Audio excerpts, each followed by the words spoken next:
কি নাম তোমার? আঙ্কেল আরিয়ান, আরিয়ান শেখ। তুমি মুসলিম? জি আঙ্কেল। ও কি জানে না তুমি খ্রিস্টান? Are you crazy? একজন মুসলিমকে বিয়ে করবে তুমি? বাবা, আমি ইসলাম ধর্মে কনভার্ট হব। কি বললে? এখানে ওর কোনো দোষ নেই। ও যাই করছে সেটা শুধুমাত্র আমায় ভালোবেসে। দোষ যদি কারোর থেকে থাকে সেটা আমার। মারতে হয় আমায়, মারুন আপনি। জেনে ওকে বেরিয়ে যেতে বল। একটু থামো না বাবা, তুমি যাও তো এখন। প্লিজ আঙ্কেল, একটু বোঝার চেষ্টা করুন। আমি আপনার মেয়েকে কোনোদিন কষ্ট দিব না, আমি কথা দিচ্ছি আপনাকে।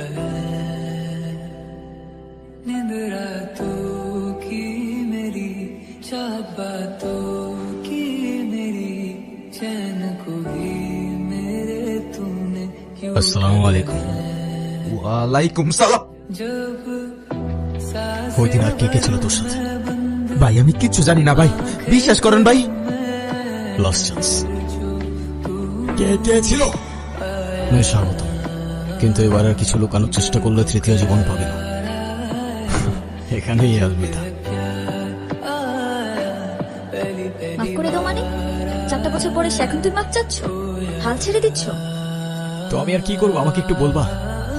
একটু বোঝার চেষ্টা করো। তোমার আর আমার ধর্মটা আলাদা, জেনি। তোমার ফ্যামিলি কখনোই আমাদের সম্পর্কটা মেনে নেবে না। তুমি কি আমাকে ভালোবাসো না? আরে দুনিয়ার সবাই মেনে না নিলে যদি আমার প্রতি তোমার ভালোবাসাটা কমে যায় না, তাহলে থাকো, আমি চললাম। কোথায় যাচ্ছ? বাবার পছন্দের ছেলেকে বিয়ে করতে। তাহলে আমার কি হবে? তুমি তো আর আমাকে ভালোবাসো না। বাসি, অনেক ভালোবাসি। পরিবার তো মানবে না। না মানুক, সমাজ কি বলবে? সমাজের বাইরে চলে যাবো। কত দূর? যতদূর গেলে তোমার আর আমার ছোট্ট একটা সংসার হবে। আগলে রাখতে পারবে? সারা জীবন।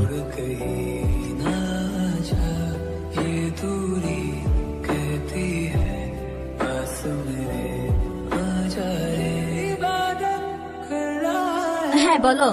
কোথায় আছিস তুই? এই তো বাজার করে বাসায় যাচ্ছি। কেন? আগে বলো, গুড নিউজ শুনবা না ব্যাড নিউজ? ব্যাড নিউজটাই আগে শুনি। ব্যাড নিউজটা হচ্ছে তোমার এখন থেকে মাঝে মধ্যেই বাজার করতে হইতে পারে। কেন? কারণ গুড নিউজটা হচ্ছে নতুন চাকরিতে তোমার হাজবেন্ডের কাজের অনেক চাপ থাকবে এখন থেকে। কংগ্রাচুলেশনস। আপনারা কারা আর বাসার ভিতরে কিভাবে ঢুকেছেন? হ্যালো, কারা আছে? Jenny, jenny, jenny. তুষারকে কোথায় পাবো? ওর একটা টেরা আছে প্যারামারা বাজারে, ওই জায়গায় একটা দেয়।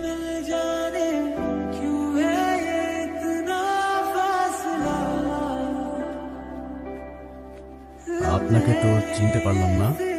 চিনতে ঠিকই পারছেন, এত নাটক করে লাভ নাই, সোজা পয়েন্টে আসে।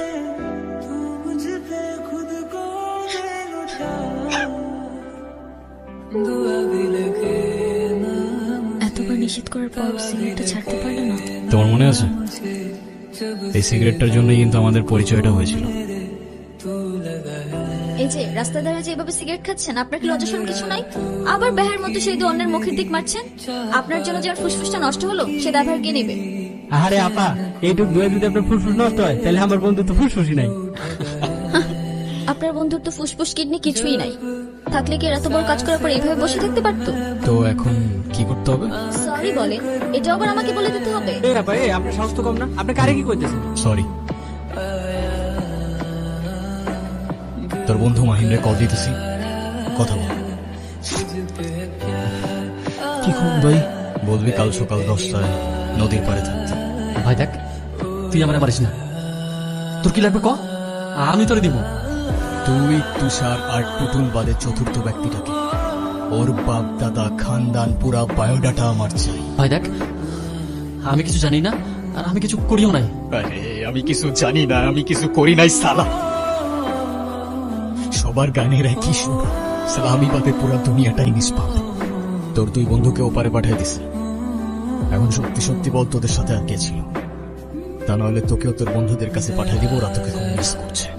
বস আমার মায়ের না, আমি কিচ্ছু করি নাই। যেই লোক আম করে ডাকাতের লেগে অফার দিছিল ওই লোক আমরা চিনিও না, তো সেই এলাকারই হইব। আপনার বাসায় কই কি আছে সবই লোক জানে।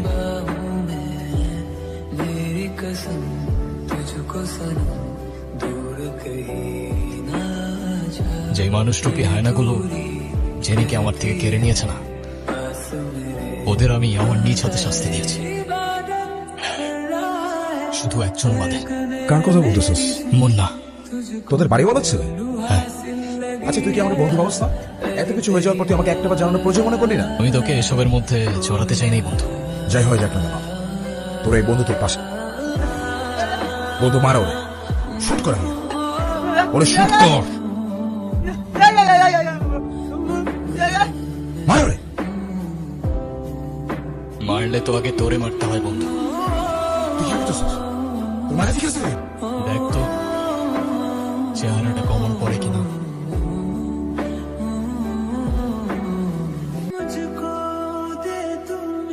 কেন করলি এটা? বিশ্বাস কর বন্ধু, আমার টাকার অনেক দরকার ছিল, আর আমি খুব ভালো করে জানি তোদের বাসায় অনেক করছি।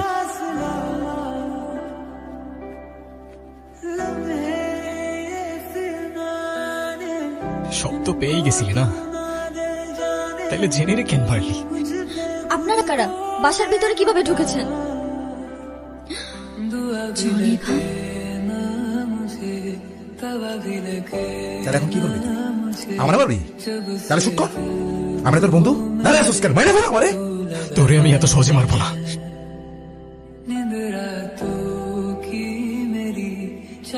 কি বাঁচতে ইচ্ছা করতেছে? প্রাণ ভিক্ষা চাইবি না? জাস্ট আমার মাফ করে দে।